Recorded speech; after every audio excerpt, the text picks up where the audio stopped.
Hey, what's up, everyone? This is Rob with BlameRobVideos, and I would like to welcome you to my very first podcast. We'll be talking about recent games we've been playing, like Diablo 3, DayZ, Guild Wars 2 during the open beta, and maybe some Secret World. We'll also be letting you know what kind of videos we have planned for the rest of this week, and anything else we feel like sharing. I'd like to welcome 3 guests on the show tonight. First up, we have Pint of Bass. How's it going, Pint? Doing well. So I know Pint from the Team Player Gaming Counter-Strike servers. He joined us for the midnight release of Diablo 3 as well as some other videos, and he's the one that introduced me to DayZ. Pint, what have you been playing recently? DayZ. All DayZ? All DayZ? That's all I've been playing. All the time? Cool. Next up, I'd like to introduce Roush. What's up, Roush? Not too much. What have you been playing, Roush? I have been playing, actually getting back into Counter-Strike for the first time in probably 2 years. And Really? Also Street Fighter. Yeah, I was going to say, every time I see you on Steam, you're on Street Fighter. We have to introduce our last guest for tonight. I'd like to introduce Salmoff. He's from the Team Player Gaming Counter-Strike server.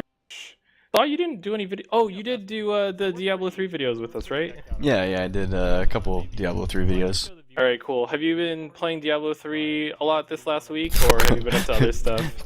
Pretty much exclusively. Okay, yeah. I don't see on the Counter-Strike servers as much anymore. Yeah, which is fine. I mean, we play what we play. So, in any case, before we get into the game discussion, I would like to start off by thanking all of the guest subscribers and viewers of the BlameRob channel. We started this channel about a month ago, and we're past 100,000 views. We're about to hit 300 subscribers, and that is pretty awesome for just starting off about a month ago. I think we're on the right track. We get a lot of really nice comments.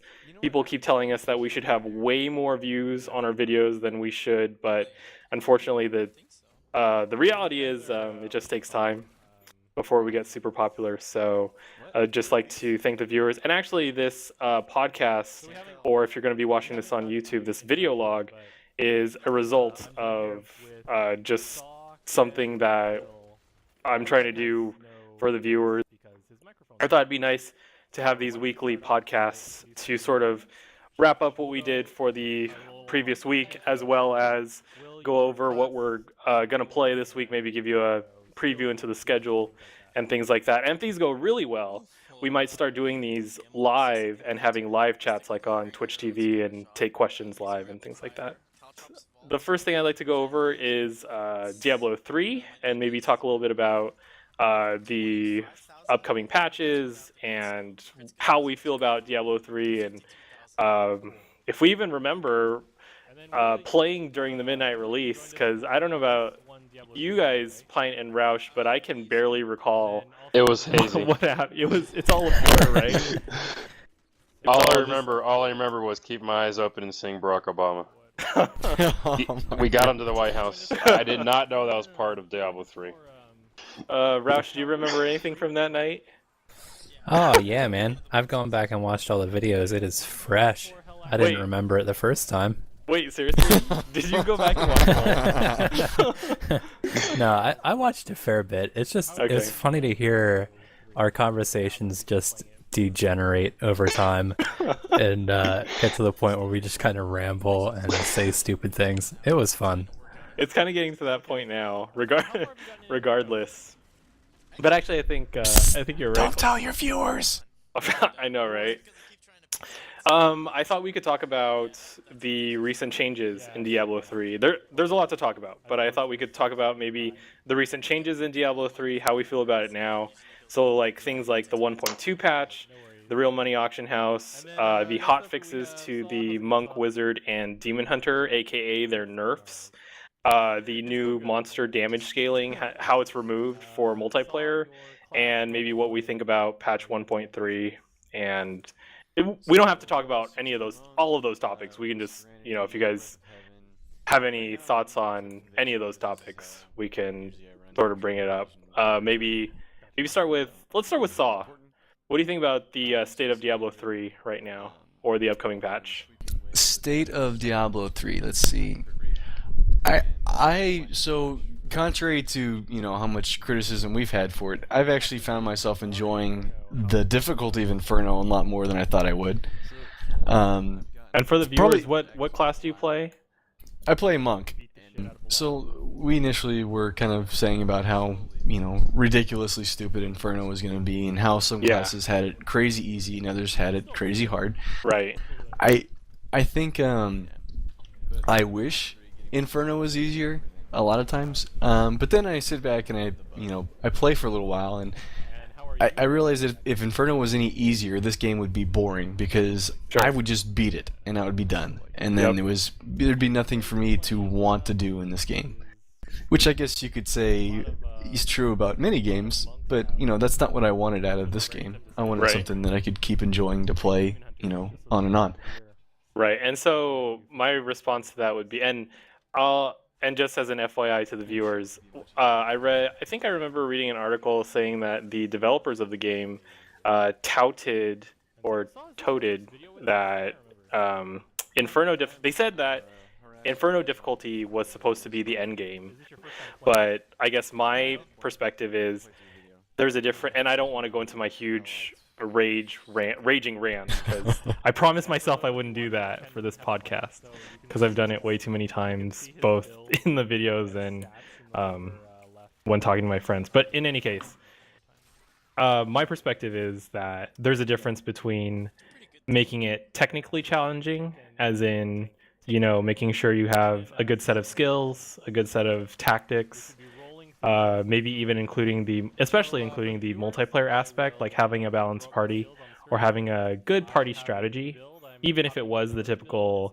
tank DPS healer type cooperation or teamwork. So I had to interrupt you on that. They did really make a big difference by kind of nerfing the damage that mobs did. Agreed. Completely agreed. So I think that was a huge positive change. Because it didn't make sense before. It didn't make sense. Like you're being punished for playing with other people. You're being punished for playing in multiplayer. It's easier to farm your items in solo mode before that hotfix. I think a week ago. So Roush, Pint, are you aware of this? Do you know what we're talking about? Yeah. I mean, I've kept up on the game enough that I read the patch notes even if I don't log in. Okay, cool. And Roush, you know what we're talking about too? Well, I picked up on it. I haven't really been following it much at all. My Diablo spirit was broken. No worries. So basically, what happened was if you played with other people, so we knew that the health of the mobs increased with each player, but actually, what also happened was the damage would increase with each mob. So I think it was something like 15%. So for each player you had in the game, the mob damage would be increased by 15%. So you can imagine it's a big jump from 100. I don't know if it's going from 100% for one player to 145 for four players, or if it's 115 for one player and then 160 for four. But I mean, you can just see the difference. Like barbarians and monks are getting one-shotted off the bat, or two-shotted depending on the mob. But in any case, they made a hotfix for it. It's better to play with other people now, or at least for the most part. So, I was kind of caught by your comment about the developers saying that the PvE was intended to be the end game as opposed to the PvP, because in my mind, if there's any saving Diablo 3 right now, it's through PvP. And I agree. Because there's no way they can save it through PvE. I think people have already beat it's too far farmed. It's too far broken originally that people abused it so badly that. And the fix didn't come fast enough. There's no PvE challenge right now. It's so I'm funny sure there you is, say that. but it's abused. It's funny you say that, because I remember talking to you maybe a couple weeks ago about this topic during one of our videos, and you were the one that said, and I'm not trying to say, I'm not trying to point fingers or anything, but a couple weeks ago you mentioned that this stuff would eventually get fixed, and here we are a couple weeks out, and it still hasn't gotten fixed, and now you're even saying to the point where you're right, it's too far broken now. Yeah, I'm very surprised. Blizzard is normally quite snappy with their fixes, and they waited way too long. And this is a really good segue. Actually, Pint, do you have anything to add to that before I get into this next? We're talking about Blizzard. We're talking about the largest digital publishing house of computer games in the world. And when you have that much asset at your disposal, let me give you a comparison. For example, if you're playing a tank class and you can't take one hit, then you're not a tank. You're on even footing with a glass cannon. Yep. Why play a tank then? Exactly. Why not just play? The philosophy of the game completely breaks down if a tank can't take a hit. If a tank dies in one hit and my wizard dies in one hit with 100 vitality points, you have 800 resist. What's There's the no point? Exactly. There's no point. Now, so here's my comparison. You have Blizzard with this huge infrastructure. I mean, they are the big dog of video game publishing, and it takes them this long to correct an obvious flaw in their game. Then compare that, not to sound like a fanboy, compare that with DayZ. Sure. They released their 1.7 patch, 1.7.1 patch, and there was a lot of problems with it. 8 hours later, they applied a hotfix. Right. 8 hours. We're talking about a team of 5 programmers. That's all that works on DayZ. That's it. 0, zip. That's it. That's their staff. Yep. And it takes them 8 hours to put out a hot patch. But Diablo 3 can't get fixed. And it was, 3 weeks, 4 weeks before they started making their move, yeah. Exactly. It's shameful. They should really, really be ashamed of how they treat it. So this is a really good segue into what I want to talk about next, and that's the real money auction house. But before I jump into that, to be fair, most tanks don't get one. We're exaggerating. Tanks don't usually get one-shotted, but it sure feels close to that. Wow. So, if there's 3 mobs on you and they all hit you once, that's a one-shot. I mean, okay. Agreed. You know. Okay. I just wanted to make sure. I agree, and I just wanted to make it clear to the viewers that Saw's monk is not dying from one hit to a single fallen attack, like one of those little goblin attacks. But yes, essentially they're getting one-shotted. So, in any case, what I wanted to talk about was the real money auction house, because I think this is where the answer, and this is all just speculation, but I think the reason why Blizzard hasn't produced as many hotfixes, or isn't responding as quickly, or isn't responding with the response that we want, and is now focusing on PvP now instead of PvE, is all because of the real money auction house. Because at the end of the day, they're profiting no matter what. Because even though a bunch of classes are able to exploit Diablo 3 and make a whole bunch of money and farm so much easier than the other classes, it doesn't matter. Because all of the complaints that they're receiving on the forums, all of the broken economy issues and broken class issues, it all just fuels Blizzard's money generating capacity in the end. There was an article I read, actually on Forbes, the business magazine, and they actually posted an article online about this specific topic, and the article is titled, "Why Diablo 3's Real Money Auction House Should Not Be Your Summer Job." And so I'm not going to go into the whole article, but I'll post a link to it. It does a really good job. I think the guy that wrote the article has a very good understanding of Blizzard, has a very good understanding of the game, and a very good understanding of both the successes and failures of the game so far. But specifically, the article really focuses on the real money auction house, specifically gold farmers, hackers, regular gamers trying to farm money out of the real money auction house, and how throughout all this, ultimately Blizzard wins no matter what. Blizzard wins whether or not the game gets fixed from a gameplay standpoint, because people are just going to keep playing. Because ultimately, all that stuff just makes Blizzard more money. But so I agree with you to some extent, but I think it's a little paranoid to think that's the reason why they're not making fixes. Oh no, I don't think I don't think that's not why they're making fixes, but I guess this is just incentive for them. I don't want to say incentive, but no, well, that's a fair word. I mean, it's not a reason; it's an incentive. It Yeah. might delay them.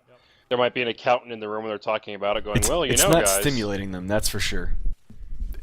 It's not an incentive, but they're not like being stimulated to make changes faster. Is what I'm saying. Exactly. Yeah. Right.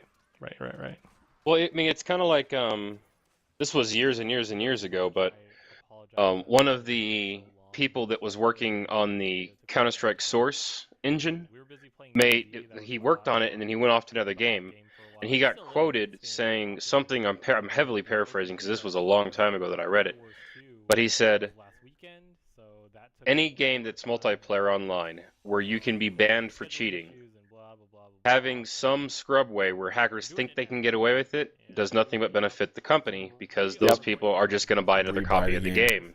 Yep. And I mean, it was a very that quote was within the context of a discussion about the game development, but when you take it out of context and just take the idea for what it's worth, it sheds a lot of light on why you don't make a game where hacking is impossible. Well, first of all, it would take you too long, and you'd That's invest too probably much true. money in development. Yep. And second of all, yeah, you really don't have a whole lot to lose. You may piss off a couple people and lose some people who already bought the game, Yep. but who cares? They already bought the game. Exactly.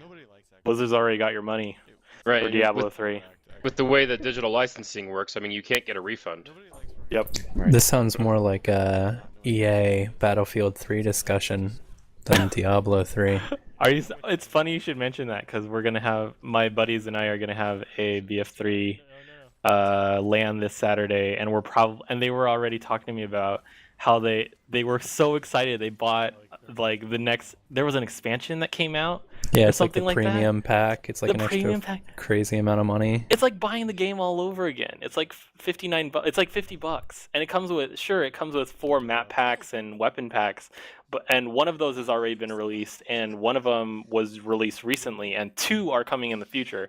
But doesn't that idea sound crazy to you? Like people, go ahead, Pint. Sorry.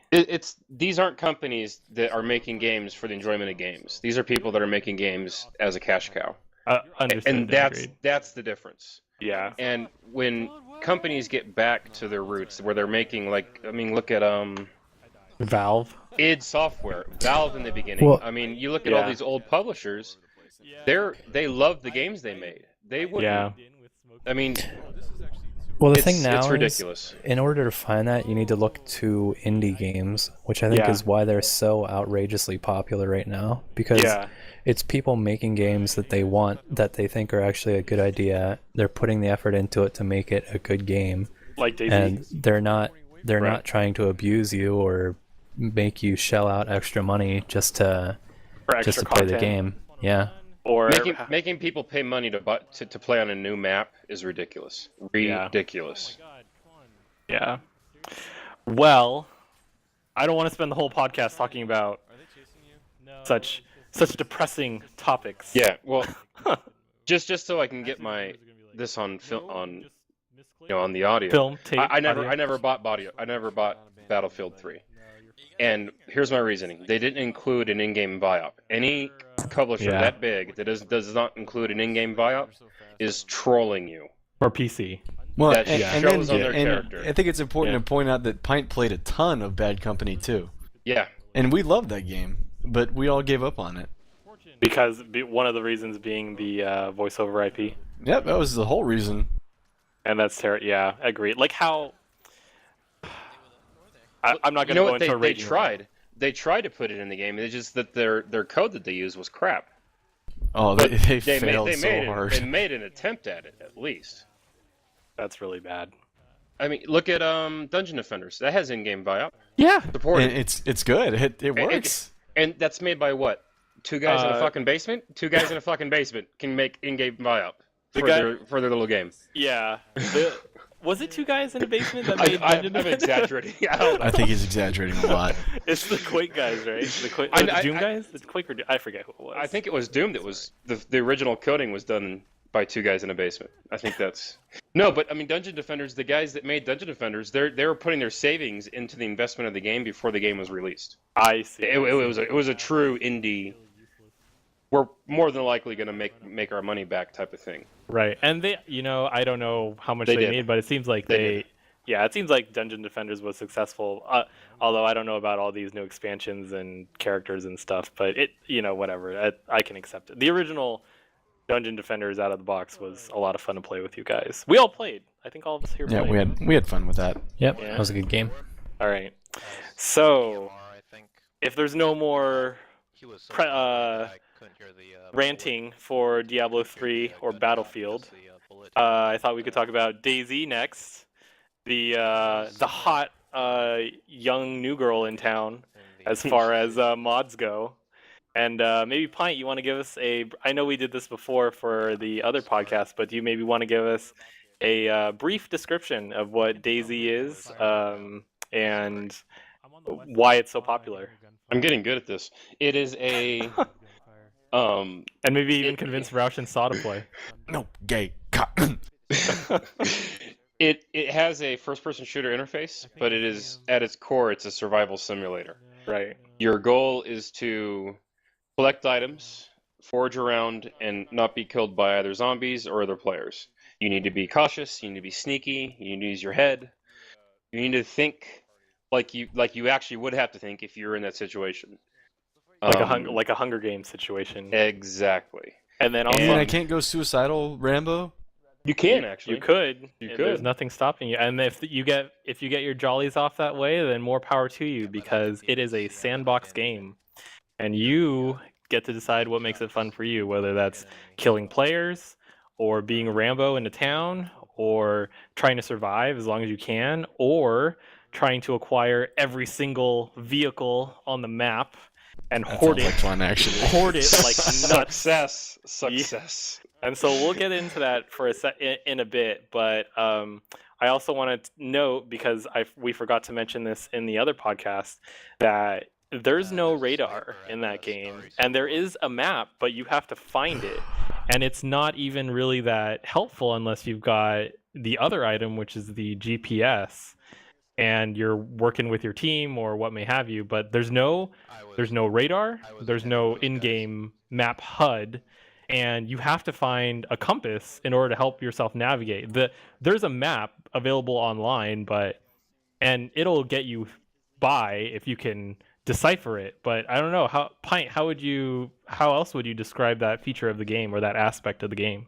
Well, it's the reason I say it's a survival simulator is because in order to survive, you have to be able to navigate. And it's a large map. I mean, it's 250 kilometers square.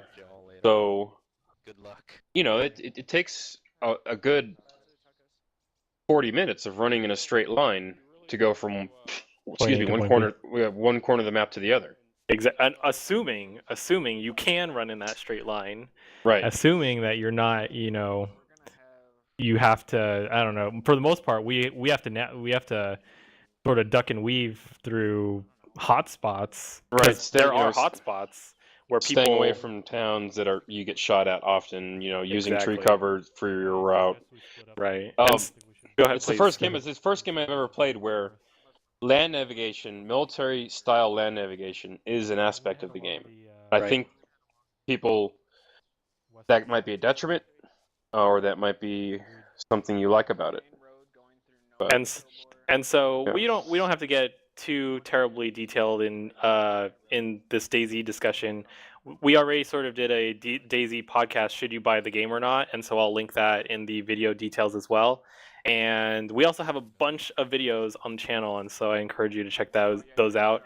If you're looking for some high action footage, I recommend the Attack on Pilana videos. If you're looking for what regular gameplay footage looks like, because it is a lot of running and it is a lot of navigation and scavenging and being stealthy and being safe, I recommend the Northwest Airfield videos as well as the Novi Sobar videos. And what was the other thing? Before maybe we close our DayZ topic, Pint, do you want to maybe tell us a little bit about what is making this game so popular right now? Because how much has it increased sales for Arma 2? 500%? That was at the beginning of. That was beginning of May that article was released. Armored 2 sales jumped up 500%. Right. In correlation with the release of DayZ and so its increase in popularity. And so what's making it so popular right now, in your opinion? It's different. And it's different in a good way. It's some people can't cope with the fact that it's different. They like their Battlefield 3. They like their, Call of Duty.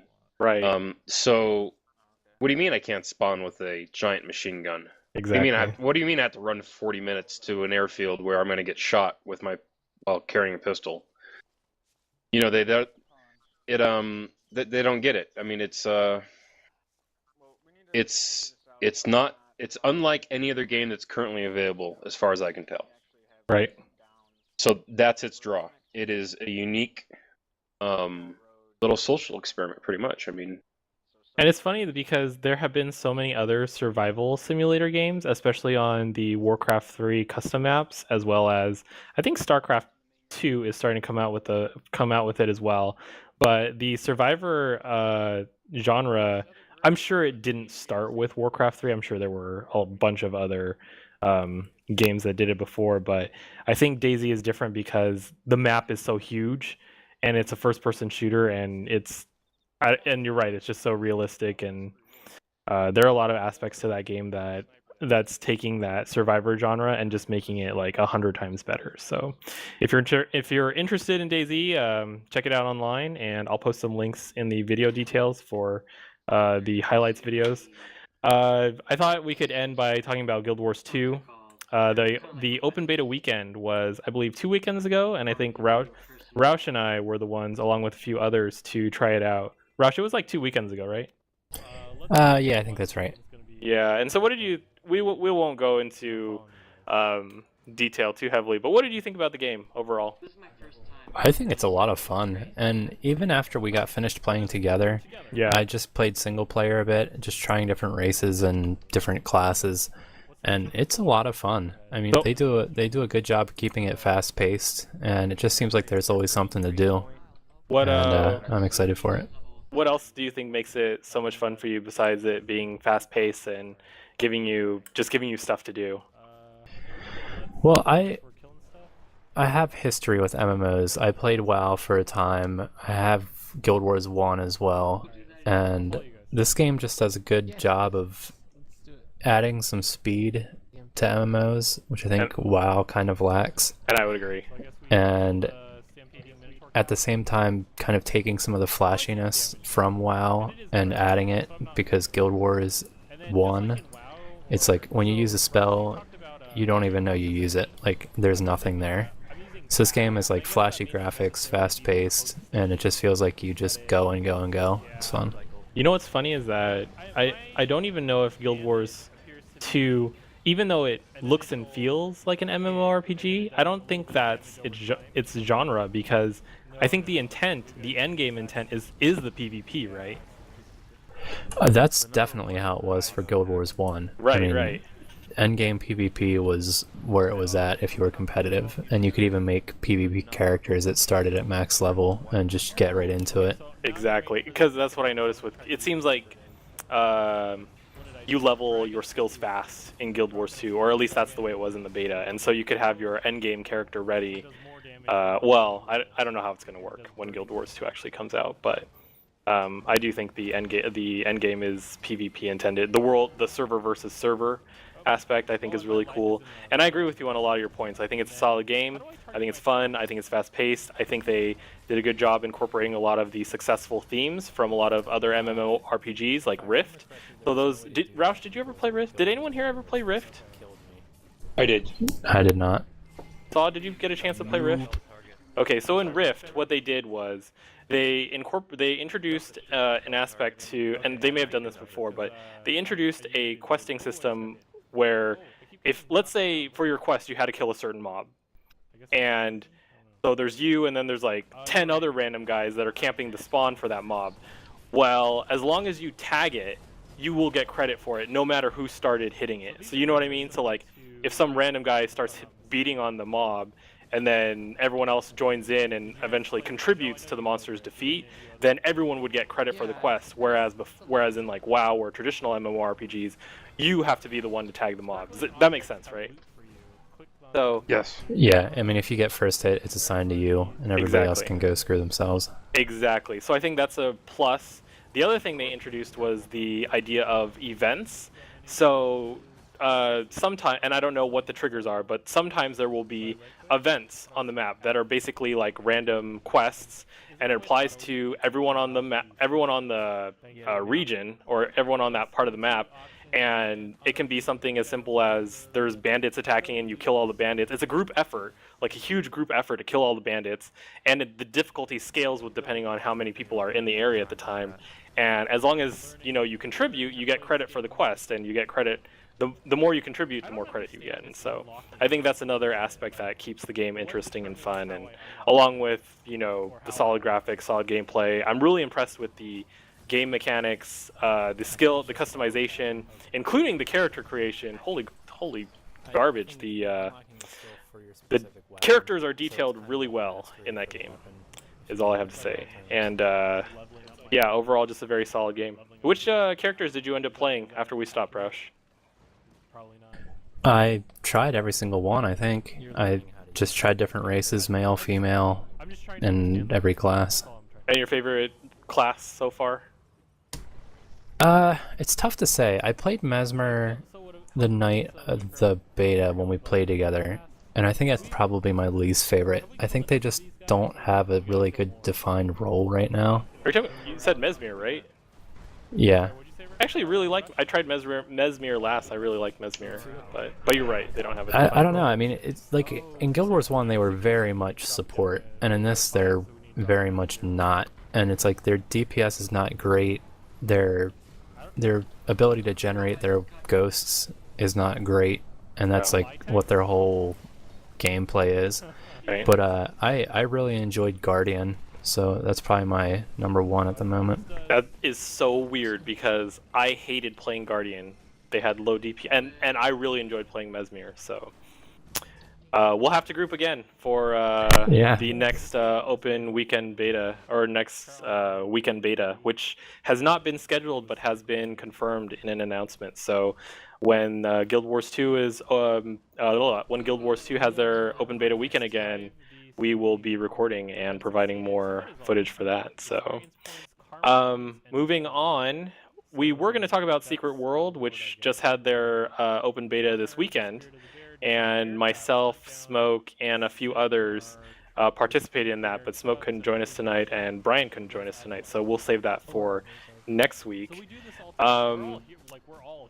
I think we went over pretty much all the news and announcements. Oh, Pint, I forgot to ask you about DayZ. Is there any news regarding patches to stop hackers or anything like that? Well, I reread some of the forum posts, and apparently the servers that are getting hacked are the ones that aren't keeping up with the server-side updates. Okay. So, really what it comes down to is if a server is well adminned, yeah, if it's under good adminship, then you're a lot less likely to have problems with it. There's a game coming out that I want you guys, maybe after the podcast, you can check it out. It's called XCOM Enemy Unknown. It's a remake of a vintage game. Most game critics put it on their top 10 games of all time. Really? And I'm looking for it right now. It's coming out here in a few months, and the publisher is Fraxis Gaming, I believe. I see it on Kotaku now. Yeah. It looks like a very well done and honest remake of the original. When did the original come out? 1991, I want to say. I mean, wow. It is. I still play it to this day. The original. I have it on I bought it. It was available on Steam, and I bought it for like $5. So I always have a digital copy of it, and it's still fun, and it's still a gripping, difficult game. And I hope it seems that they're doing a very good job of keeping true to the original, and adding a little bit more flair to it in good points. But yeah, look out for that game. I think it's gonna be big, and I hope that that developer Yeah, I hope they get rewarded for if they do a good remake of it. I mean, it is one of the classic PC games of all time. Sounds great. I'll post a link to that as well in the video details. Roush Saw, any hot news on your end? New games, new things to check out, interesting, I don't know, interesting anything? Well, I actually bought the new Magic the Gathering game coming out. Oh my god. It's being released Wednesday. Oh my god. I don't know. I've never played it before. I always saw the 2012 one, and I was interested in it, and I went for it. I'm about to mute you. I'm so sorry. I am literally. Don't mute him. I want to keep hearing this. I am literally on my like computer desk, like rubbing my head with both hands. Got my elbows on the fucking table, and like I'm just like straining. Cause okay, you give your take. Okay, look. So to give a little bit of background, I've played Magic the Gathering, the real card game, the physical card game, and a little bit of the online for probably over 10 years. So please indulge me. Indulge me with what you have to say about the. Are you talking about the Planeswalker game, Roush? Yeah. Okay. I still have my $2,000 Magic card collection in my closet. I'm actually walking through my apartment and I'm touching it right now. So, oh my goodness. Okay, so to be fair, Roush, I don't think the Planeswalker game is a bad game, but I am interested to hear what you have what your thoughts are on that game. Well, I have not played it yet. For one, I've never played Magic before in my life. I'm interested to learn how to play it and what the game is about. Okay. So that is one big draw for it. I have played other card games and enjoy them quite a bit. So just other checking CCGs, it out. other Yes. collectible card games. Okay. Yes. Star YMCA, Wars, the card Pokemon. game? Little known publisher. Sorry, what'd you say, Pint? YMCA, the card game. Little known publisher. I did not know that. No, I'm making it up. Oh. Yeah, I'm failing. Think about the YMCA, song. Yeah. Put that into a come card on, game. come on, Rob. Put one together. Put that into a card game. Yeah. Okay, I'm not going to go into a huge rant, but I will say this. Magic the Gathering was a really great game when it came out. It continued to be a really great game, and really picked up about 10 years ago. About 10 years ago. It got really, really popular, and then it kind of died down, and then it got really, really popular again about 4 years ago, maybe 3.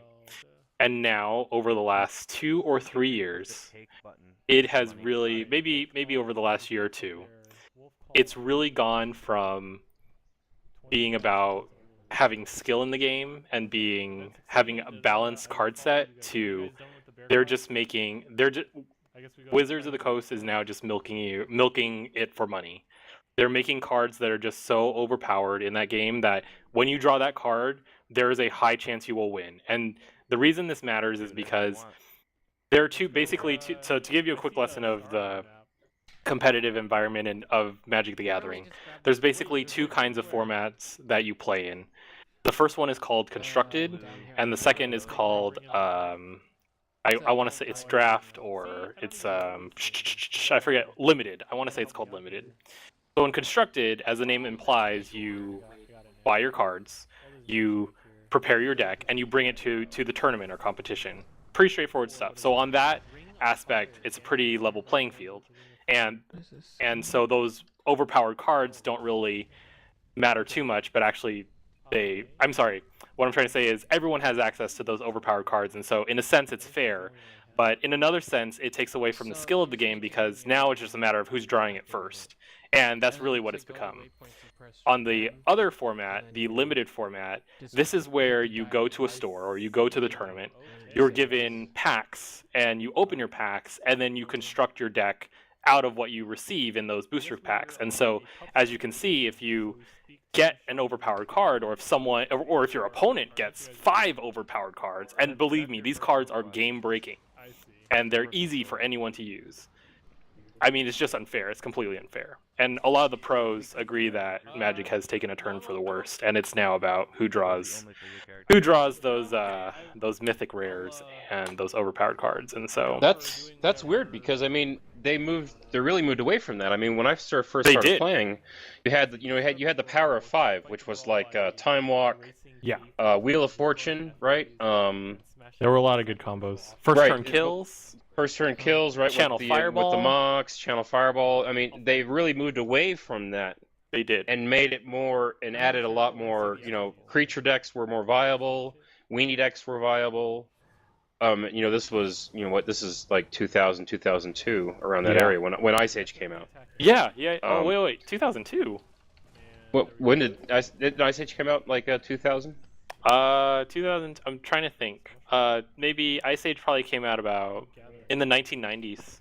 Really? Yeah. I'm old. What the hell? No. It's been around but it was doing good. It had a good run around the 2002 time. I remember I was playing during that time. Yeah, I started playing during the Unlimited era. Right. So most of my collection is Unlimited and Revised. Right. So, I guess what we're trying to say, Roush, and actually, the game that you just bought, the Planeswalker game, is not bad for a new player. It's not bad. I think you'll have a lot of fun with it. So.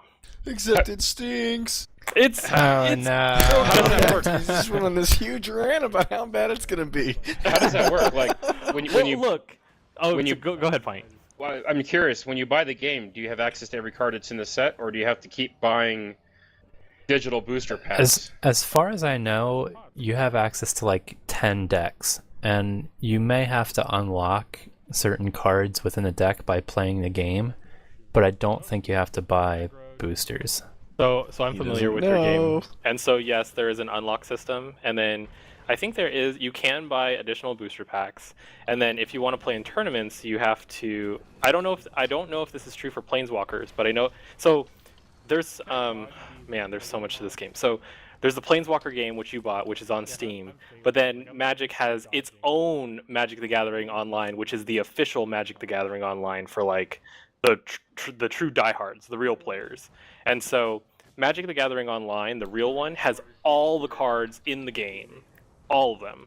And the formats today don't use all the cards in the game. It only uses the most recent sets. But in any case, it has all the cards in the game.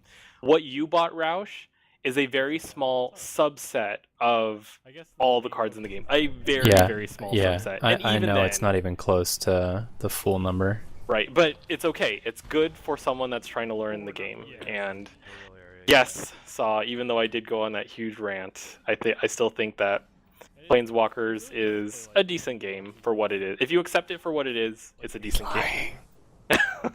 I'm just very critical. I'm very critical and overly detailed, but that's okay. Okay, Magic the Gathering. So Saw, you're gonna buy it after this podcast, right? Are you kidding?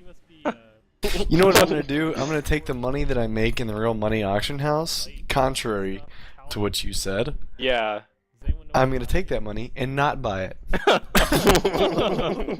Sounds good. Actually, I didn't get a chance to talk about this, but the guy that wrote the Forbes article, I implied it, but I just want to make it clear that if anyone is thinking about using the real money auction house as a source of income or as a summer job, if maybe you're in high school or college, he does not recommend it. He strongly believes that there's too many forces at work that will not generate enough that are against you, and you will not be able to generate enough income to make it worth your while. Your income is subject to retards, aka are people dumb enough to spend lots of money on what you're selling? Exactly, and so that gets me to this point, which is even though I strongly agree with 99% of what the guy wrote in the Forbes article, I still believe there is a small chance. I think a few intelligent individuals will be able to bank off the real money auction house. So maybe Saw will be one of those people. Are you suggesting you know people that are banking off the real money auction house? I am not suggesting, nor am I not suggesting. Is that all the merchants from MapleStory are going to invade. Those guys know how to make money. I'm not joking. It's unbelievable what they can do. You wanna give a little spiel about that, Roush? I know you told me the story. Well, we had talked about it previously. I don't know if it was on the cast or not, but MapleStory is just a 2D MMO online, and it has an auction house feature, and people literally play the game just to be a merchant. Yep. And they just buy low, sell high, and make billions and billions of in-game currency, have the absolute best items in the game, and are sitting there at level 1. They do nothing. They don't play the game. They just work the money. No, they don't play work it. the They just play it for the fun of making money, and it is fun. I've done it. It's challenging and it's fun to do it. Yeah, similar to World of Warcraft auction. Similar. I would actually say Eve. I mean, I had a blast being a market tycoon on Eve. You know, I made 7 billion ISK in a month. I haven't played Eve, but I assume that's a lot. That's a couple. That's quite a few carriers, which is a pretty high end ship. So yeah, that's a lot of dough. A lot. I mean, and that equates into real world money, because even though it's illegal on Eve to sell for real world money, there's still outlets for it. Right. So that was probably a couple $1,000 American if I were the type that would go sell it. That'll get you a couple fun nights in Vegas. Yeah. Or you could have sold it and taken all that money and bought Magic. Yeah. Gathering cards, yeah. For you and all your friends. So, in any case, what did we talk about? Diablo, DayZ, Guild Wars, Secret World, a bunch of other games that we did not originally intend to talk about, but were awesome anyway.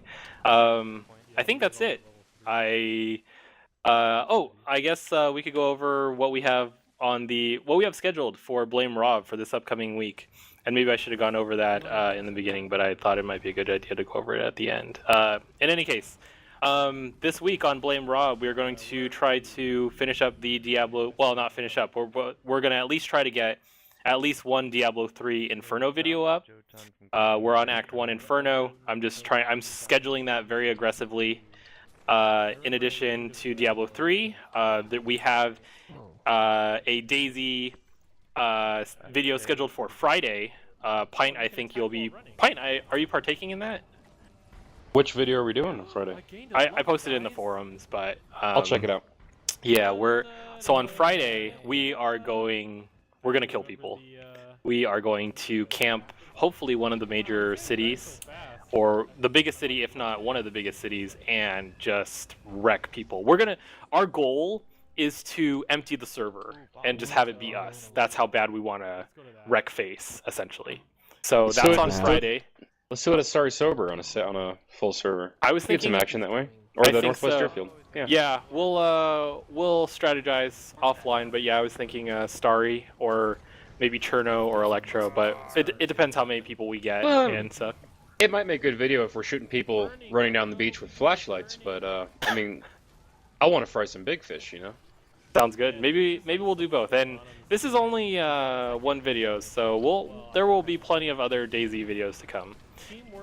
In addition to that, I am going to try to schedule a couple of other surprise games this week, at least one of each.